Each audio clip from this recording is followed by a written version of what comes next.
So right now I'm joined by Taty Cokley, and she is an influencer, beauty guru, and entrepreneur. She is also in school, so like congratulations to you for all that.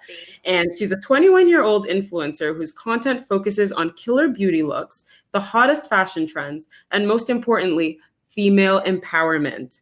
As a young entrepreneur, college student, and beauty guru herself, Taty loves to encourage her audience to be the best version of themselves possible.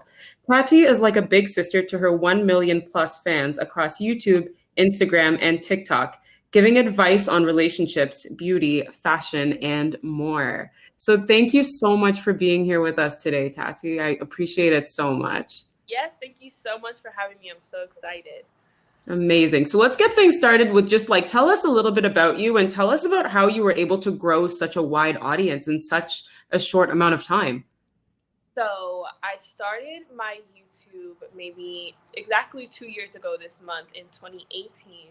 And the reason that I started it was because I had so many young women reaching out to me Mhm. constantly on Instagram, like, oh, my boyfriend broke up with me. What do I do? Or I'm not Mhm. confident. I don't know what to do. And like, what can I do to build my self love? And I found myself repeating myself over and over and over and over again. So I was like, all right, let me just make a YouTube and then I'll make the video and it'll apply to so many of them so you can just refer back to Mhm. that.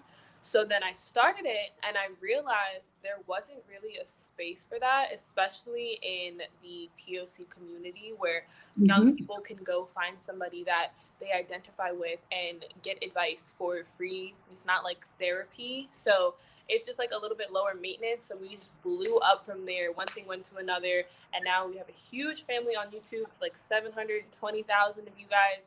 And I'm just so grateful Yep. because now I feel like we built a little family where everybody knows they can come every week to get their dose of self love and motivation. And I'm just grateful to be able to be the one to do that for them.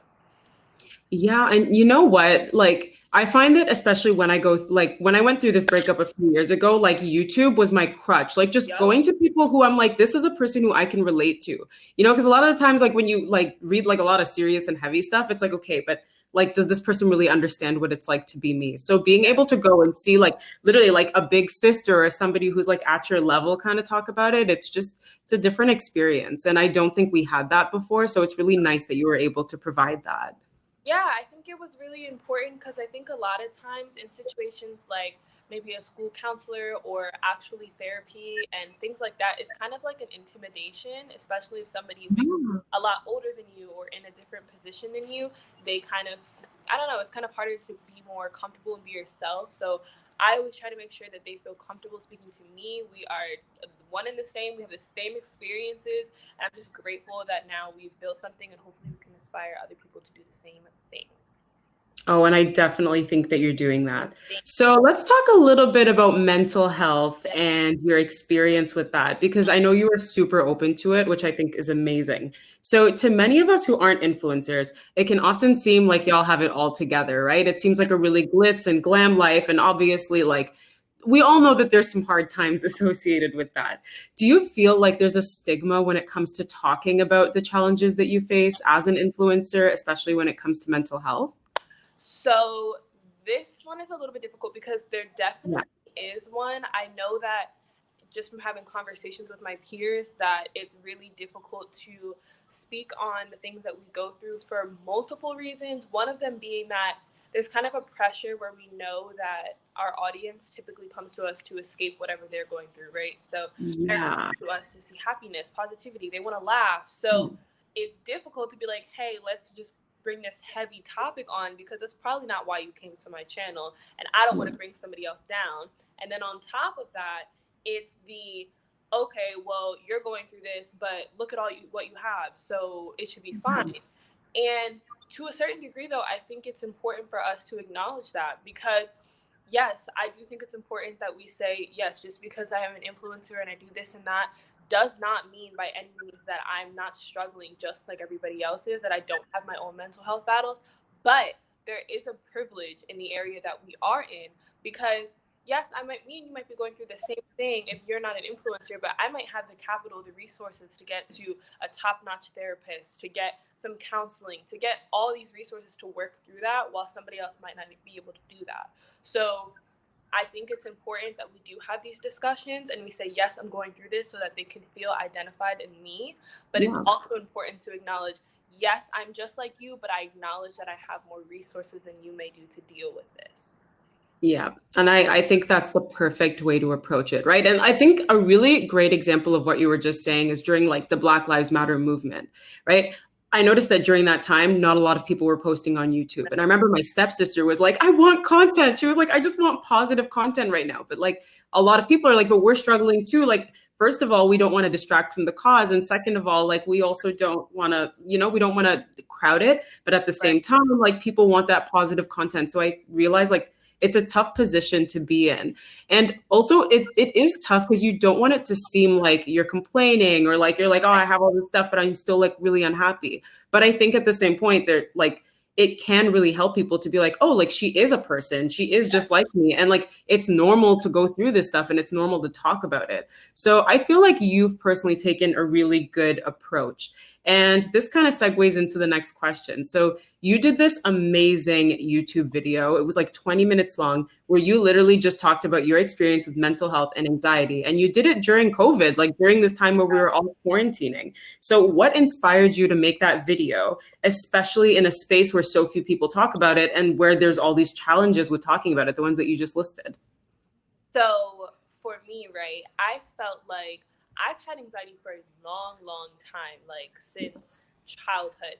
So for me, I was like pushing it off and pushing it off until I felt like there's no, actually, my best friend definitely inspired me as well. Her name's Noelle, but we were going through this and dealing with my anxiety, and I was like, somebody else out there probably needs to hear that they're not the only ones dealing with this, because the stigma on anxiety is just beyond measure. I don't understand it. I've seen people talk about depression sometimes. I've seen people talk about a plethora of other things, but not anxiety. And it's weird to me because all of us do have feelings of like anxiety and anxiousness to some degree.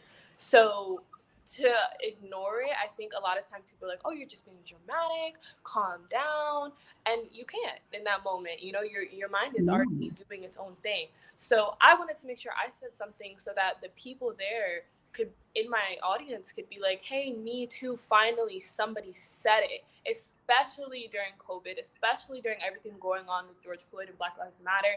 It was a very tumultuous time for all of us with anxiety, which is a personal reason why I had to take a second before I said something on YouTube, because I knew I was opening floodgates, and that's just anxiety filling for me. So I wanted to make sure I talked about it, not in the way of just, hey guys, I have anxiety, but in the way of, this is why I have anxiety. This is what happens to me. And no, it's not pretty where I'm just like shaking. No, I sweat. I can get really overwhelmed. My eyes, I could cry. I could have to sit on the floor. It's not pretty, but the more we talk about it, it'll be easier for other people to identify what they're going through, get some help for it, and not feel like they're crazy or dramatic or sensitive, because it's none of the above. Yeah, and it's so interesting that you bring that up because I feel like with depression, like it's a thing, everybody knows it's a problem, but anxiety, it's like, okay, you're worried, just like calm down.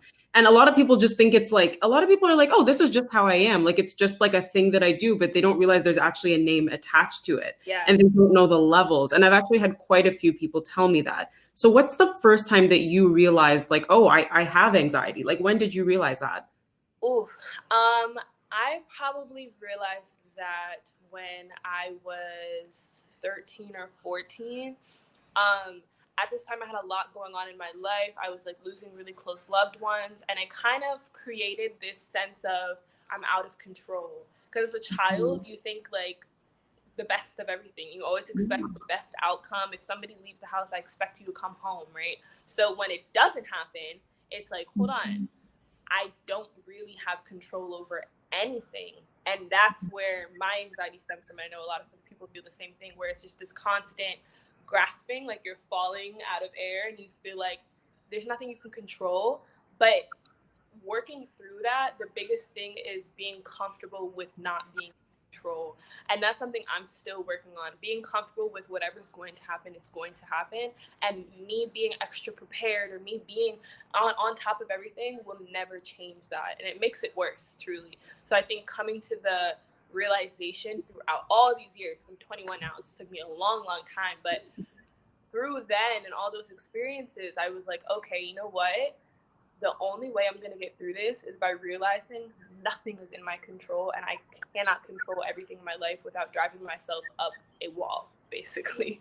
Yeah. And like, how did you get to that point? Because it takes a lot, right? I have like Yeah. one of my best friends struggles with anxiety too, and it's that same thing. And once again, when I talked to her about it, she was like, I didn't even realize I had it until I realized I was trying to control everything, like every single little piece. If someone didn't text me back, like when they said they were going to text me back, I'm like stressing. And she's like, I had to learn to let go of that. But how did you do that? Like practically, like what can people kind of try to do? So you have to, for example, even in my relationship, right? I'm on top of everything. If we're planning something, let me pick a hotel, let me do this, let me do that. And it's like, no, it's the biggest thing is discipline and practicing self-restraint and telling yourself, let me let somebody else do it. Let me let somebody else help me. And if it falls to crap, then that's what it is. So it's just being okay with things going wrong. And that's just something I have to remind myself every day. So for everybody watching this and anybody else that feels that way, discipline yourself to try to let go of the things that you're in control of right now. Anything that you can let go of, let it go. And I guarantee you the stress and the feelings of being anxious will start to lift because you have less on your plate. I've noticed that a lot of people who have anxiety overfill our plates because we're trying to control everything like we're talking about. So when your plate's overflowing, there's nothing you can do to put it back up. There's just not enough space. So you have to learn to delegate. And it's really hard and it's really scary to let go, but it's one of the most rewarding things that you can do. And I think that's just the first step in dealing with everything. Yeah, and it's also really practical. And the thing is you can take it in steps, right? You can start by letting go of something really small. And then just being like, oh, okay, look, I didn't do that thing and it worked out. And even if it didn't work out perfectly, like we're still all here. And then you kind of build it up, right? That's such a great tip. So interesting. So you've talked a lot about like anxiety stemming from trauma in the past. Why do you think that it's really important for us to look back at our past and heal our inner child? You talked about that in your video. And like, because for a lot of us, like we have our past that we've gone through stuff, and a lot of us don't even realize at the time that we're experiencing trauma, right? We then grow up and we're like, oh, like that wasn't okay that I went through that. And I'm like this because of all of that stuff. So what did that work kind of look like for you? So for me, I had the trauma happen in a very small time frame, just back to back to back to back. So I felt like from that point on, I kind of went in like autopilot mode where I was just like, I'm not going to let things affect me anymore. And I didn't really process that until I started seeing it come out where little triggers would happen or somebody else would maybe pass away in a similar way that I've lost somebody and it triggers me and I'm still not making the connection. And so I really sat and did the work again with a very close friend of mine. And I think having that support system where if you can't talk to yourself, talking to somebody else, even if you don't have the resource of therapy and counseling, just hearing yourself speak about the feelings that you have, your inner child is hearing you and you're making those connections and you're kind of talking to her or to him or to whatever gender identification that you are. And I think to me, when you don't heal your inner child, I've always thought about it. I've had professors say this to me before in the ways of carrying baggage, but I feel like it applies to carrying a wounded inner child. And I think about it in the way of when something happens to you, like traumatic or anything in your life, you're kind of putting rocks in your own life suitcase. And you just keep building these heavy rocks in this suitcase that you're carrying with you. And at one point, you're not going to be able to go any further. It's just too much weight for you to bear.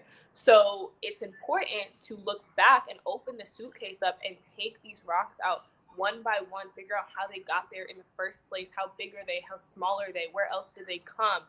These are really important things to do. And before you know it, you'll have removed all these rocks from your suitcase, and you can move so much further towards where you really want to be. I just think that's the easiest way to understand the whole healing your inner child. And what's that process like? Because a lot of people are like, okay, therapy, okay, wellness, Yeah. okay, like working through our stuff, this is going to be great. But I think anybody who has gone through healing knows that the process can be really ugly. Like it can be like Yes. really hard. So like what was it like that for you? And like how did you motivate yourself to keep going? Because for a lot of us, it's like, okay, this feels kind of weird. I'm just gonna like pivot and focus on something more positive.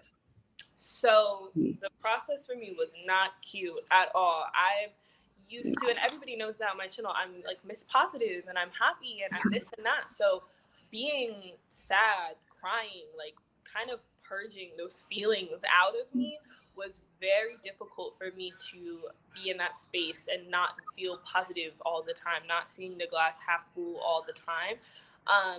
But working through that was really, again, just speaking about it, talking to myself out loud, as crazy as that sounds, like being my own therapist, speaking to friends, getting the resources when I can, digging deep into those problems and trying to see the connections to where they come out now.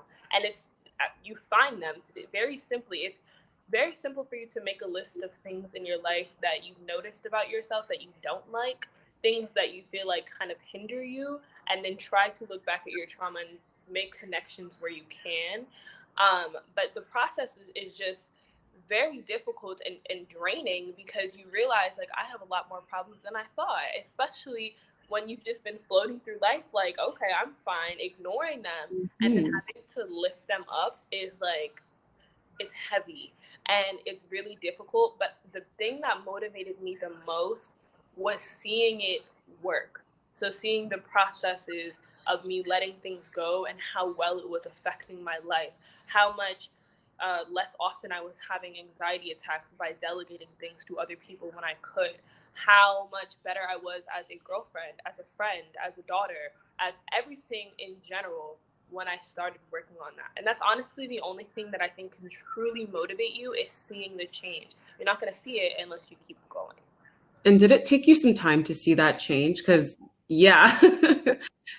It took a lot of time to see the change because I think that's another thing. And that's a me thing too. It's like, okay, well, I tried, like, where is it? Like, I want it now. Like, I want to just see the reward now before I have to keep going, because it's difficult to work for something when you don't see it happening. So it's like, I just feel like I'm wasting my time. But that's another motivator where it's like, you know it'll happen. You just need to keep pushing yourself, because if you give up, then what? Because we don't want to keep living a life where we're carrying this heavy bag still. Eventually, we're going to have to let it go. So it definitely took years and years, and I'm still working on myself every single day with all that stuff. But I'm a much stronger, kinder, better person that I am now than I was then.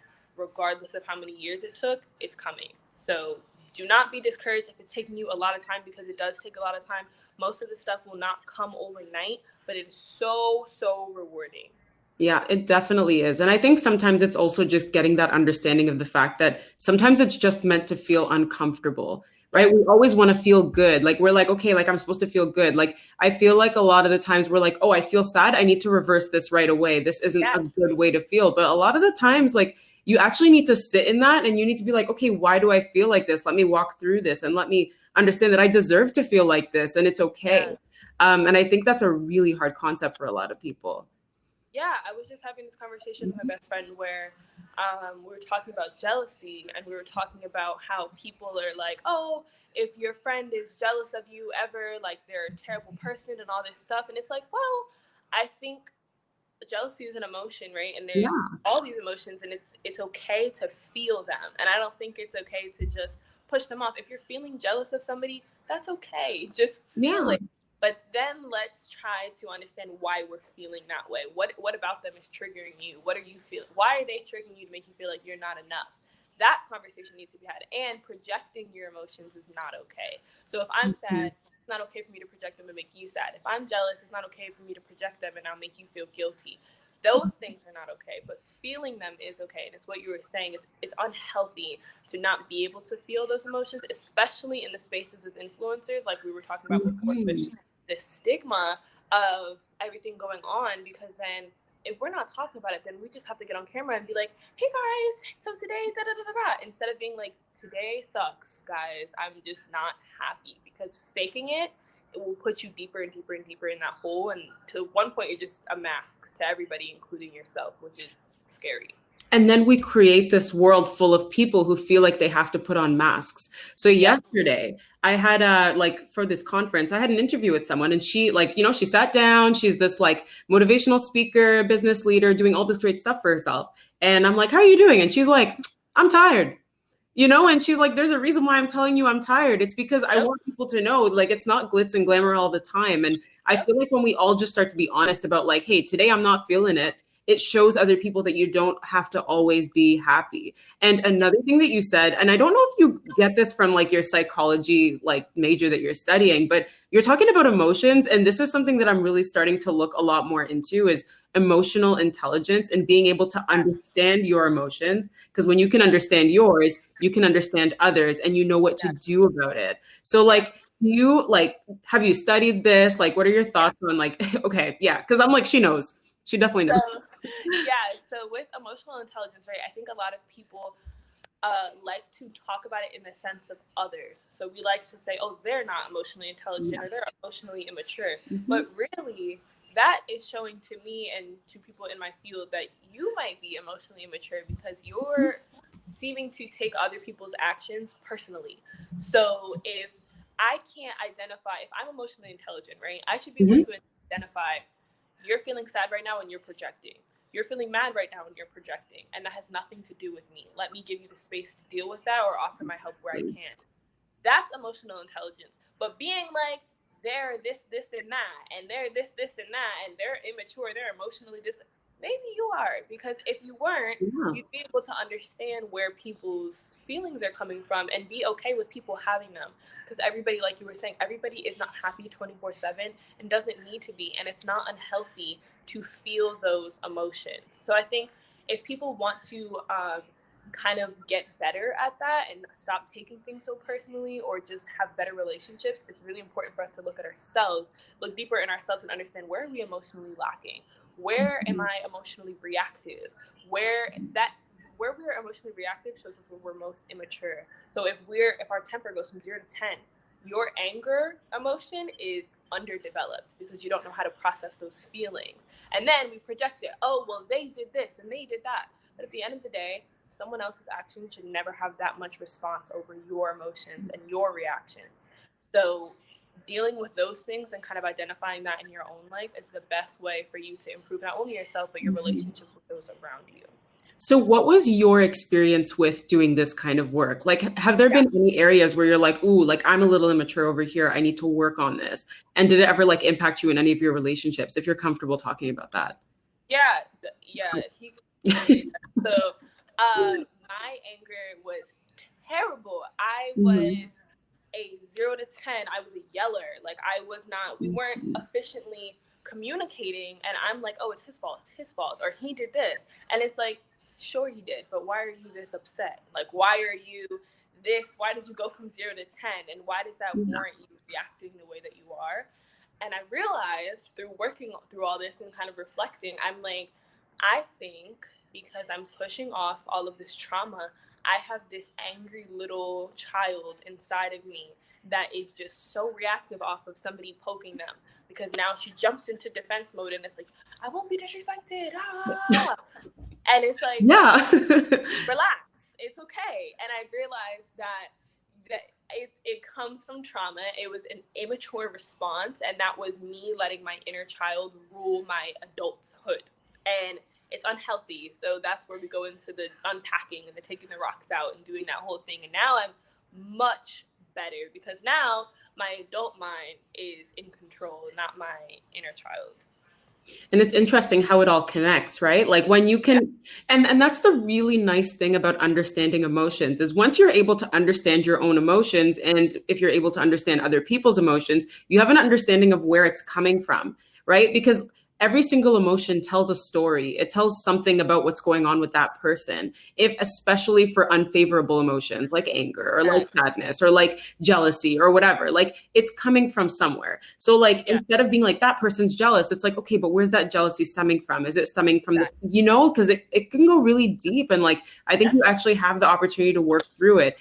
Anger, I have a really big problem. Like I had a really big problem with anger before too, and I still kind of work on it. And I'm like, okay, but where's this anger stemming from? And it's like, oh, it's coming from this place, and I can actually work on this so that moving forward, like it doesn't have to come out. But like it takes the willingness to want to go back and look at your emotions and actually dissect it and like face yourself, because it's kind of hard, right? Oh, it's so hard, especially because I think it requires so much self-love.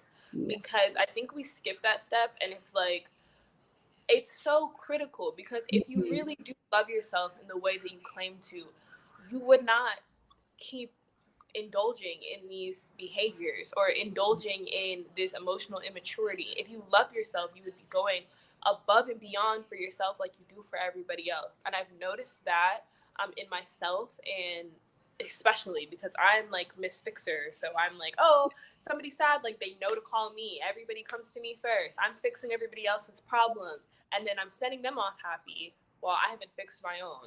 So it's like, I'm thinking my whole teenhood, like, oh yeah, I love myself so much. No, I didn't. Clearly not, because I loved everyone else around me more than I could ever have loved myself. And I noticed that, and that's where I clipped it for myself, and I was like, I need to set boundaries. And that's where I think everybody lacks, because it's like saying no sounds so disrespectful. Saying no, especially as women, I think we have a problem saying no. And that is terrible for our own mental health, because at one point, whether you're my family member, my friend, my boyfriend, whatever it is, I can tell you no, and you shouldn't take that personally. If I need time for myself, I need time for myself. And I think the biggest thing that we need to teach young people today is setting boundaries for themselves and others. Yes, I agree. And it's so funny that you bring that up, because literally somebody did a workshop yesterday at this conference on self-love and boundaries. I'm like this is like a topic, and it's funny because I actually would have never seen how the two topics could come together, because I personally have so much trouble with setting boundaries. And like, that's like one of my weaknesses that I'm like, I need to work on this. This is a problem. So how did you kind of go about setting boundaries for yourself? Like, when did you learn that this was a thing? So again, I feel like my best friend is my lifeline, but I was talking to her, and we get through everything, and we kind of get to the point where we're like, you end up drained by everything because you are everybody's mom and you're not your own. So, and my mother is great, right? Like, she's present, but I'm not somebody that's comfortable depending on others. I'm used to being the one that people depend on. So I realized in my life I was getting so drained, and I'm somewhat of an empath where I'm sucking up everyone else's feelings. So I have to learn to say no. And that's where it was like, okay, why are you so sad all the time? Why are you so tired? You're tired because you're taking on everybody else's work. And I think I was always scared, because I was thinking it would come off rude to say, oh no, I can't deal with your problems right now. But that's the truth. I can't. And I think that's where you learn how to communicate, because it doesn't have to be, your problems aren't important, I'm more important than you right now. It has to be, I'm not in a mental space to give you what you need right now and be there for you. I will return to you when I can, or here's somebody else that I know can help you, or what can I do that doesn't require talking right now, or feeling this right now, because I'm not in a space where I have any more room on my plate to take your problems on right now. And if somebody does care about you and respect you, that should never be taken in a disrespectful way. If anything, it should be like, thank you for telling me that before I force myself onto you. That's the biggest thing I've learned in practicing that, and realizing that people don't think I'm this mean person for doing that is just like so rewarding.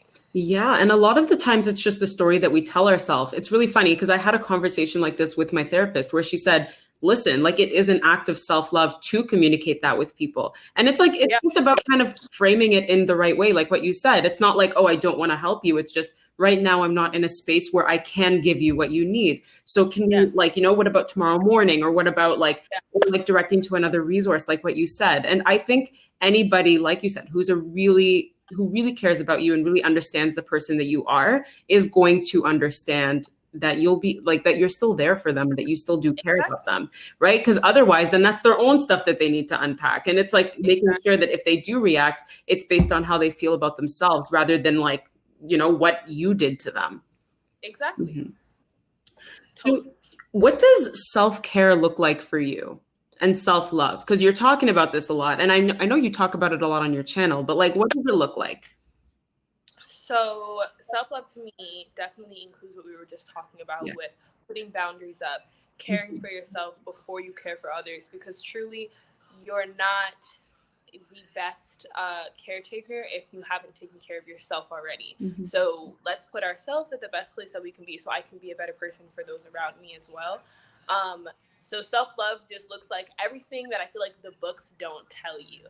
Everything that self-love is not, oh, I look at myself in the mirror and I like myself, or, oh, I wear what I want.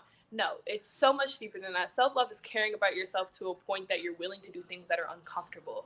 That's self-love. And then self-care, I think, is so critical because I wasn't doing that myself. I'm pushing myself to the bone, right? I feel like there's this narrative of like over-productivity where it's like, oh, if you're sleeping 8 hours, like, you're not going to be a millionaire, or millionaires wake up at 5 o'clock, like all this stuff. And it's like, that's great, but I'm going to get my sleep. So I believe I can wake up at 5 o'clock and sleep 3 hours. That's great. I might get more time in the day, but I probably won't be as productive as the person that slept 8 hours the night before. So sleeping, things like eating right, that's also self-love and self-care, because you think that it's like, oh, I want to eat this burger. That's me loving myself. From time to time, yes. But also, it's like, I want to eat this burger, but I have enough discipline to eat something healthier for me, for my body, so I can move better today. I'm not going to eat 25 donuts today. I'll probably eat 5 donuts today, just because I feel like it. It's just having restraint and discipline and knowing when to say no and building time out for yourself. I build out at least 1 day a week for myself to do absolutely nothing. That's really hard for me because I am so busy, but it's so critical for me to just have a decompress moment and be able to reset myself for the rest of the week. That's pretty much the gist of it for me.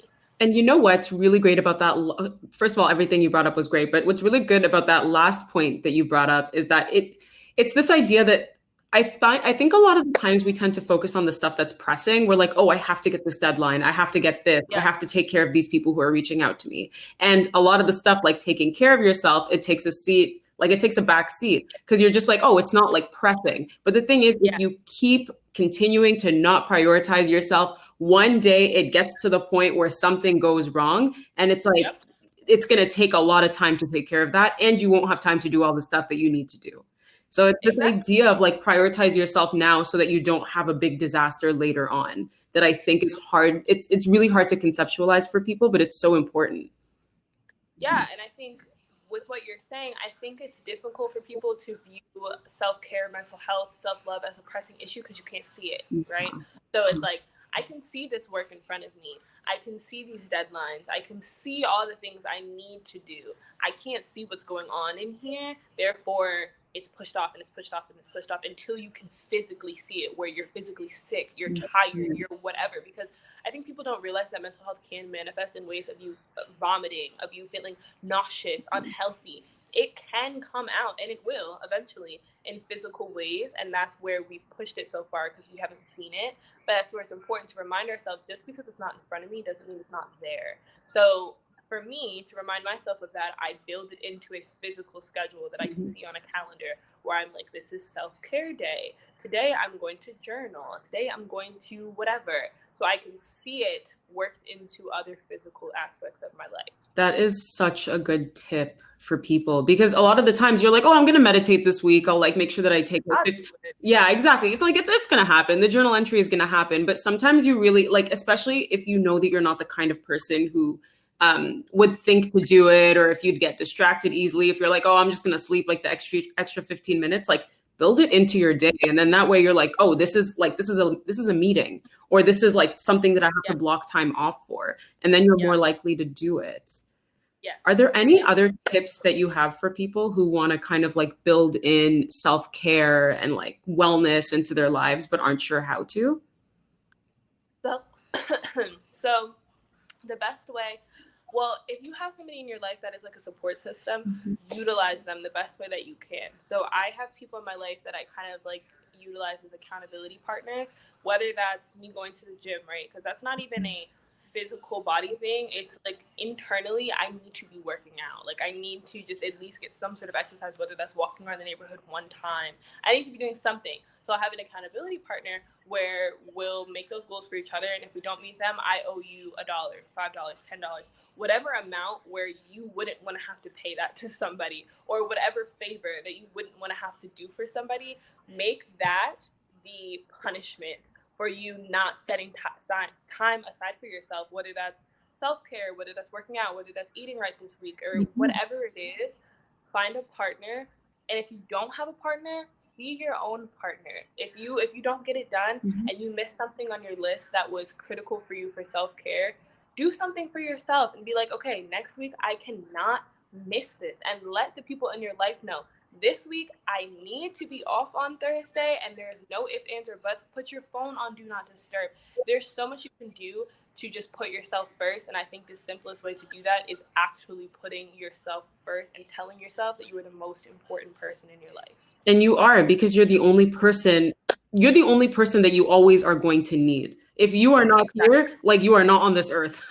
So you have to prioritize that, right? Because people are always like, oh, I'm going to be worried about this person. I'm going to be worried about that. I'm going to be worried about this. But at the end of the day, we end up being the last on our priority list. But it's like, those other people need you to be okay for you to take care of them, right? And I think it's that, it's that concept that's so hard for people to wrap their head around. And you know what? Like, even if you don't have somebody who you can pay that amount to, you can take it out of your savings account, or you can take it out, you could like take it and put it towards something. Like maybe it's something that you pay a donation, or you end up moving it from checkings to savings, and you're like, I can't touch that money. Or maybe it goes into a fund for something that you can do to self-care. Right. It's like a little rate.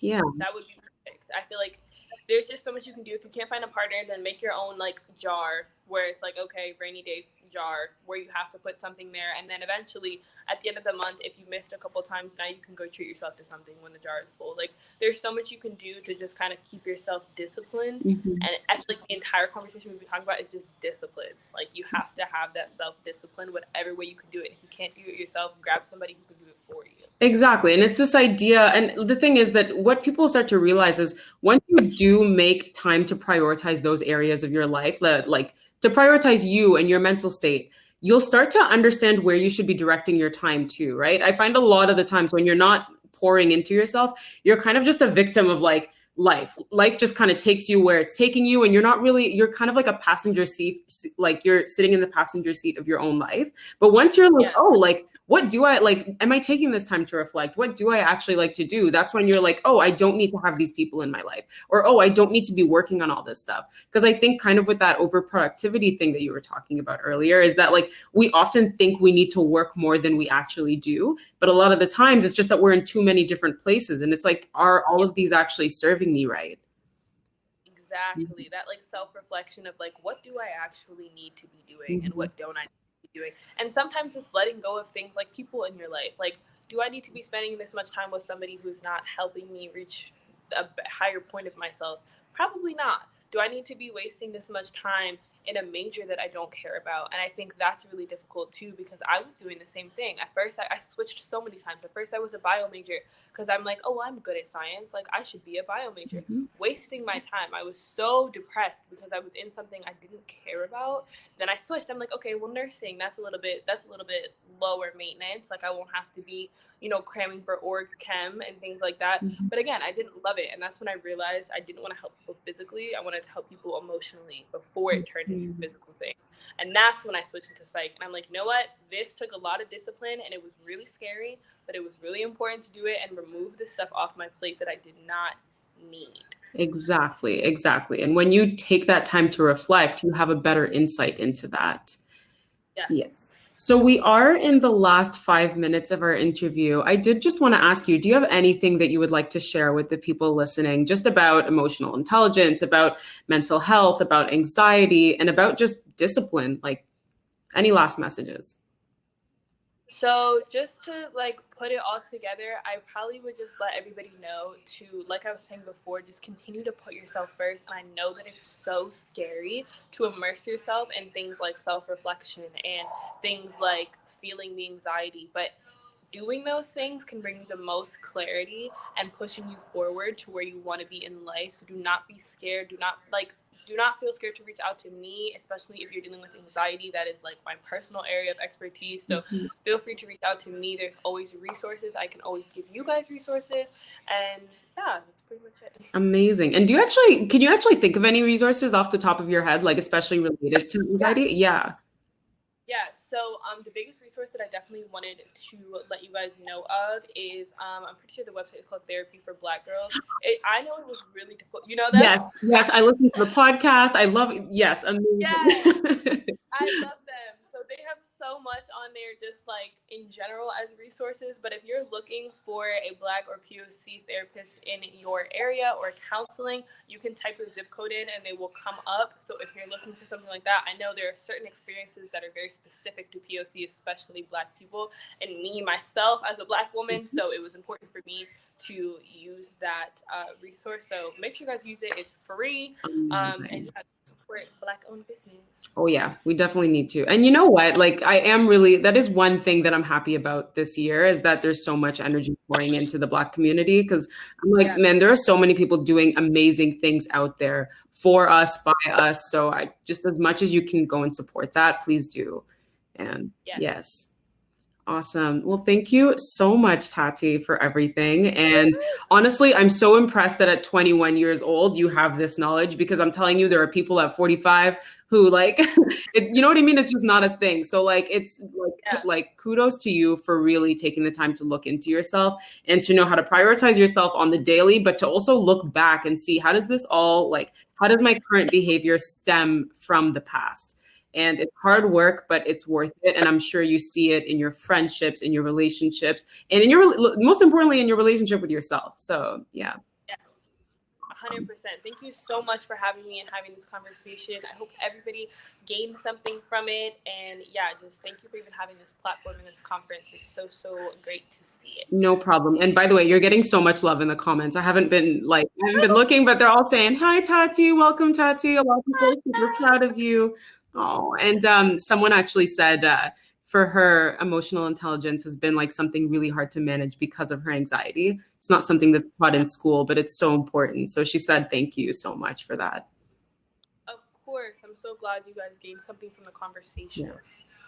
Awesome. So we are going to sign off now, everybody, but thank you all for joining and continue to support Taty. Follow her at her Instagram page. It's Taty Cokley. And is your YouTube channel the same name? Yep. Yeah. So just follow her on TikTok, on YouTube, on Instagram. She's amazing. She puts out amazing content for people. And yeah. Thank you so much. No problem. Bye, Taty. Bye.